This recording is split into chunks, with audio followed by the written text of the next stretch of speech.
As many of you saw on LinkedIn, last week my wife and I took our youngest child off to college. It was one of the hardest moments of my parenting life, but it also was one of the most joy-filled, prideful, and exciting moments at the same time.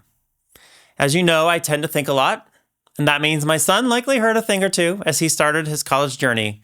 Well, you know the drill. Let's talk about it. Welcome to this week's episode of What's Jonathan Thinking?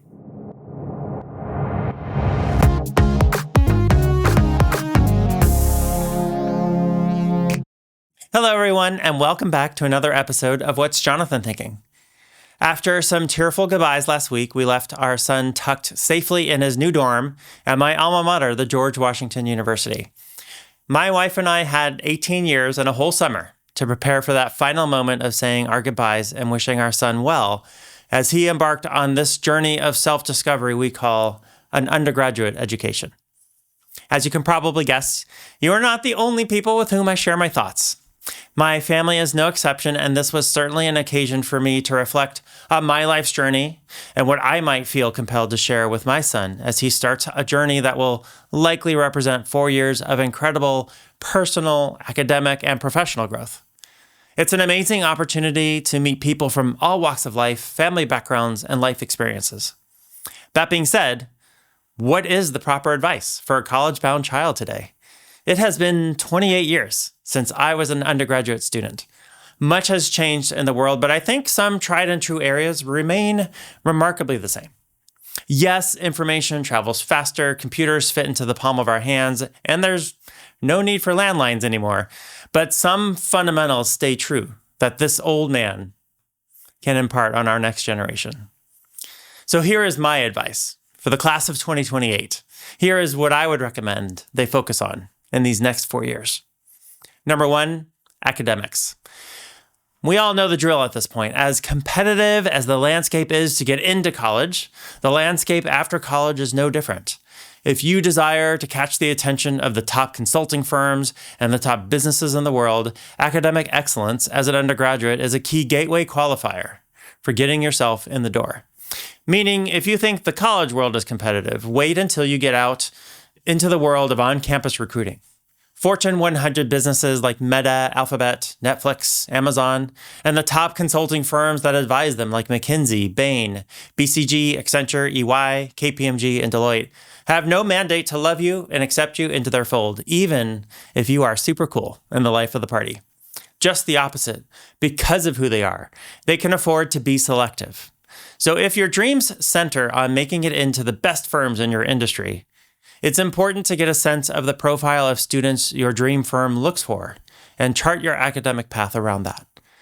For the top consulting firms, thousands will apply for a handful of coveted spots just for internships during college.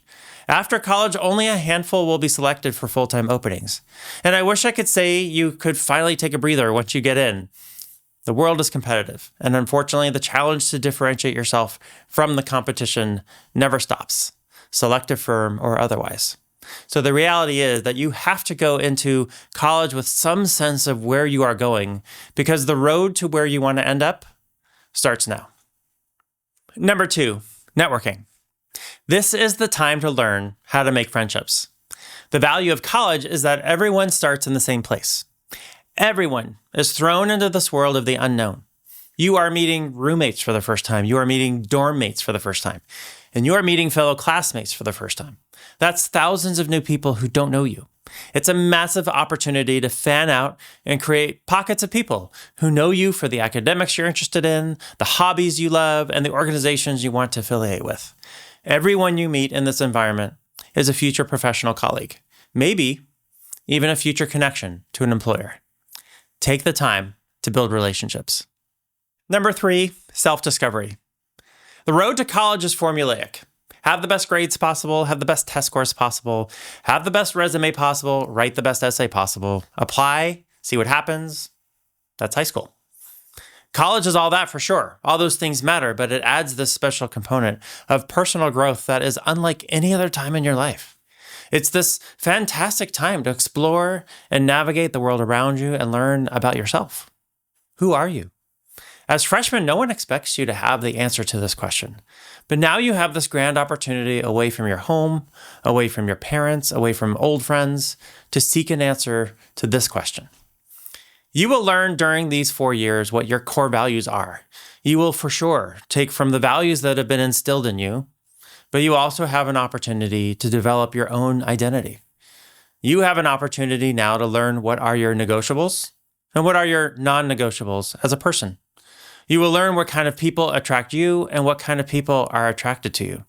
You have an opportunity to reflect and determine if you are satisfied with that. And most importantly, you have an opportunity to modify yourself if you don't like those circumstances. I had many friend groups in college before I settled on who I considered was my core tribe. There was some trial and error there. Now, why is this important? Because at some point you will explore the values of a potential employer. And just like they don't have to accept you, you don't have to accept them. You are not required to put yourself in a situation where you will not be successful or not enjoy the work. Life is too short. But in order to know this, you have to have done some internal self-exploration to know who you are outside of school. Okay, class of 2028. These are just a few of my thoughts, or at least the thoughts that can fit into a consumable short-form video.